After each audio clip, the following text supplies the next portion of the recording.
are in opposite stances, and because of that, what is going to be a huge important factor in this fight? Who takes the outside foot advantage to cover distance quickly and line up their power hand? Their power hand was in play more than their lead hand was, not only offensively but defensively. That's the other thing that comes into this. The other important thing is hand fighting, keeping the lead hand on the opponent's lead hand, allowing you to parry it, not allowing any jabs to come through, and now you can also see the power hand come easier. When you trap the lead hand or hand fight with the opponent in opposite stances, you are able to see the power hand a lot easier. This goes for both fighters, but it depends who is the one initiating the hand fight. In this fight, Usman was hand fighting with Colby a lot more than Colby was hand fighting with Usman, and Colby was keeping his lead hand down a lot in this fight, which allowed Usman to land jabs.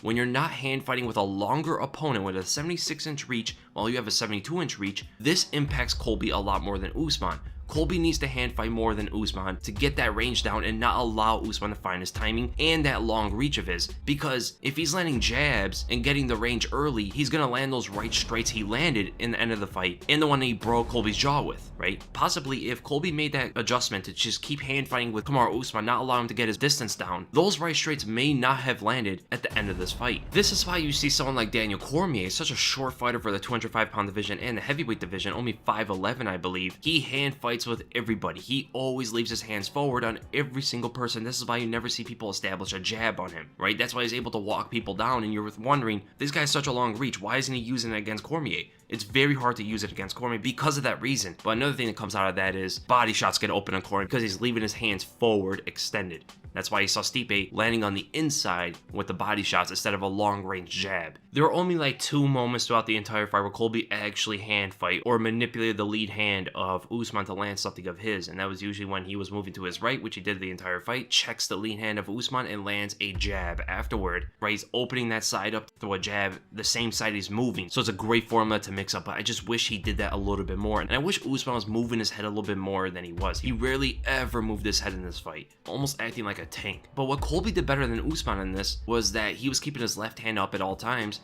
in case for a right hook or something like that. This is really good to just keep the hand up in case you want to defend in other ways, such as parry a right straight, which is something he never did in the fight, but it's there to do so, and he could potentially block right hooks. But a big opening on this is Colby didn't drop his hand for the body shots to block those or anything like that. He just kept it up at all times. The right hand to the body, the right uppercut, right hooks to the body from Usman was landing. Even some of the kicks were landing, and this potentially could have dropped Colby's hand in the fight. And this is something Joe Rogan was saying on the commentary. The body shots could have Colby drop his hands, which actually never happened. Colby rarely was dropping his hands in this fight, and Usman has great form in his punches, a lot better than what we saw in the Tyron Woodley fight. In the Tyron Woodley fight, he was winging his punches and almost like locking his elbows out as he's throwing them. Very scary to see someone do that. In this one, nothing looping with the right hand, just down the center, no telegraph, no wind up, and a very good extended jab. The form of Usman's punches were a lot better than Colby's. Colby was winging that left hand. And another thing about this fight was, what was Colby doing on the defense when the right straights are coming at him? Usually, you want to move your head off the center line against an opponent who has a longer reach when you see that power hand coming at you. Colby was trying to move in and out.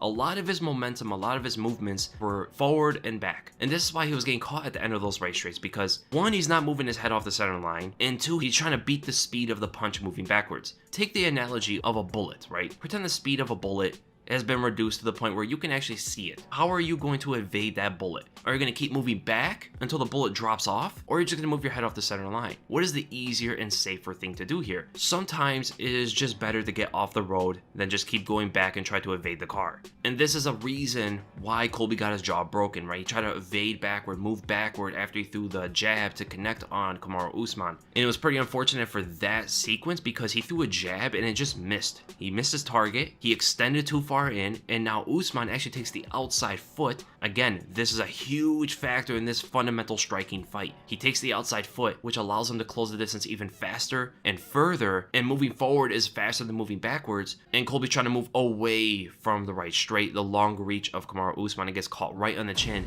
and Colby actually has his mouth open. I actually believe there's a sequence before this in the second round where he also had his mouth open, and the whole situation was very similar, which could have caused cumulative damage to the jaw of Colby Covington. But there's something to take note of Kamaru Usman, and that is he was dropping his hands after he was throwing them constantly. and this is why he was getting caught, which is very ill-advised. At least Colby Covington was able to keep his left hand up. Usman, with the power that he had, maybe he was just trying to drive for the knockout a little bit too much in these sequences, but he was dropping his hands.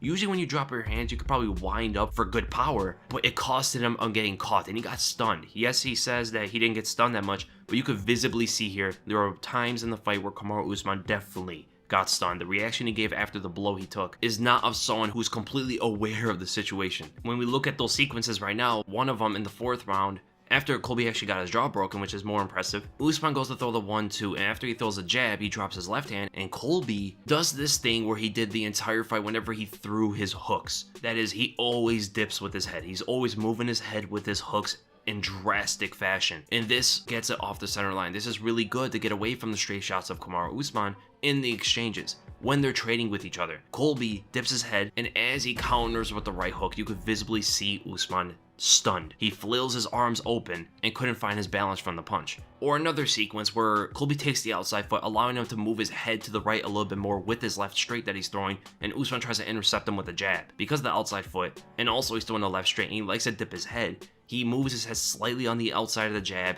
Now he has the opening. He lands clean on Kamaru Usman. Colby tries to follow up with a right hook over the top, but Usman's leaning a little bit back, making the range a little too far for Colby to land here, but he just keeps following up, and he goes throws a left hook, and Usman actually holds his hand up to his head, but the punch gets around the guard and catches him right behind the ear, it seems like, or somewhere in that area, and wobbles him in a very similar fashion as before. He flails his arms open, drops his guard, head goes down, and he just tangling his feet as he's trying to get his balance. And now looking at some of the moments of the fight here, look at that first body shot in the 1st round that looked like it hurt Colby Covington. So Colby double steps for 1 combo, which is very ill-advised. That's a huge natural tell that allows Usman to clearly see the attack. So Colby double steps to throw in his jab, and he throws a straight left afterward. Usman's easily able to see this. He ducks under the combo. He tries to land a left hook to the body, but Colby's actually the one that drives in a right underhook and brings up Kamaru Usman. Usman uses this to his advantage to grab that single collar on the left side,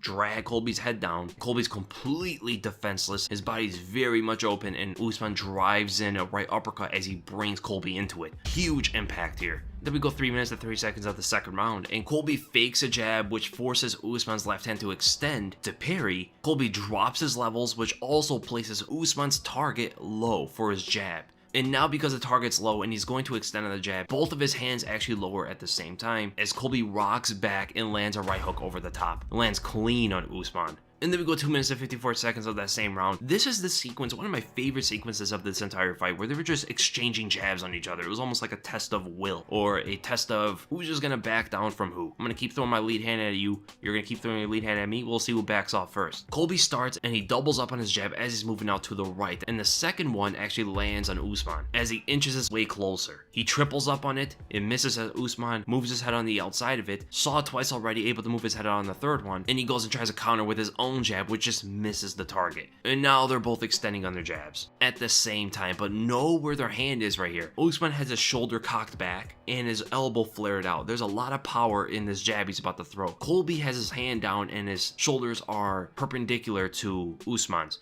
which is more of a snappy jab. It's almost like what Muhammad Ali used to do back in the day, right? Just snap out the jab from the hip. They both land at the same time. Also, Usman is the more powerful puncher, and he has a longer reach. All of this into each other makes Usman's jab a lot more impactful. Then Colby goes forward, fakes a jab, dips his head to the left as he's winding up for a right hook, and Usman throws a jab again. Colby gets his head on the outside as he dips his head, and he lands the right hook over the side as Usman's left hand is down. Colby again snaps up a jab, comes out quicker this time, faster than Usman is able to react to it. They both land on each other. Even though Usman lands second, it looks like his punch is still more powerful. It looks like it's more impact than Colby. Colby lands first. That's crazy to think about. That's how much more powerful Usman is than Colby Covington. Colby throws another jab. This time Usman parries it and he tries to counter with the right hook over the top. And what does Colby do? He leans back. And notice Colby's left hand is always up here. So even if this right hook came his way, Colby could have possibly just blocked it. But what he does is he just leans back. That same movement we saw this entire fight on the longer Usman. Then we go 3 minutes and 10 seconds of the 4th round. And they both go forward at each other and try to extend on a jab, but they clash arms, right? The forearms of each other clash.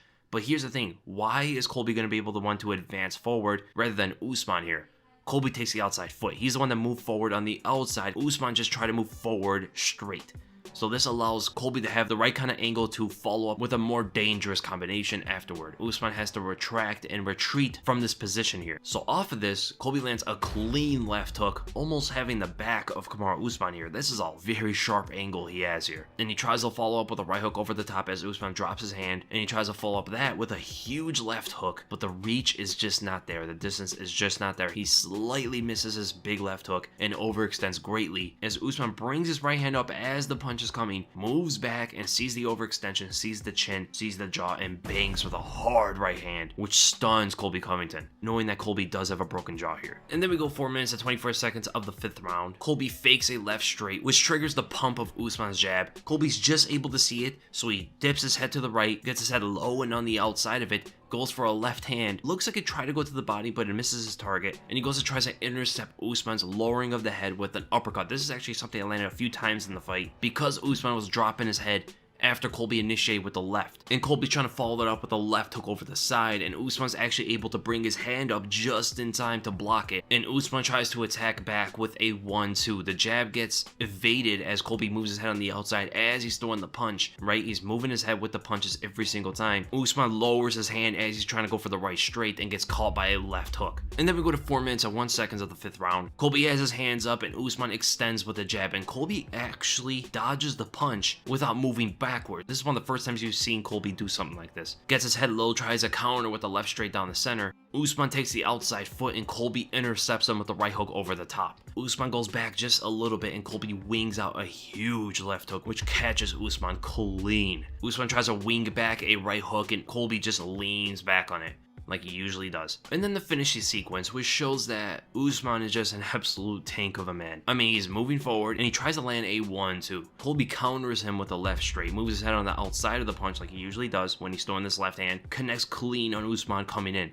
Usman's moving into the punch, gets countered by the power hand of Colby Covington, and it just does not affect him. Not at all. He walks right through the punch, eats it. Colby's right in sights, and Usman lands a huge right straight down the center and drops Colby Covington. I believe the first time Colby's been dropped in his career. And what is actually pretty interesting is on the way down, Colby brings his left hand up to his head. This is what drilling does for you. He's not even thinking about putting his hand up to his head. It's just instinct at this point. He's rocked, falling down from a blow straight on the chops, and he's instinctively putting his left hand up. That is actually something great to see. He's drilled this so much in training, it becomes normal for him. It becomes just an instinct. And then the final sequence, Colby's just trying to wing out punches, wing out hooks, trying to land on Kamaru Usman. Usman just simply steps back, and Colby tries to wing out a big left hook, and Usman times a perfect right straight right on the inside. The inside punches beat the outside punches every single time, and this just pretty much ends Colby Covington. But, you know, there's some controversy about this fight, about the stoppage specifically. People think that the stoppage was a little bit too quick. I can see it, I cannot see it. It just depends what you're looking at. I don't really know exactly what the ref is supposed to do, when he's supposed to call off a fight, if the fighter's in danger or if they're taking damage on the ground, because those are two very different things.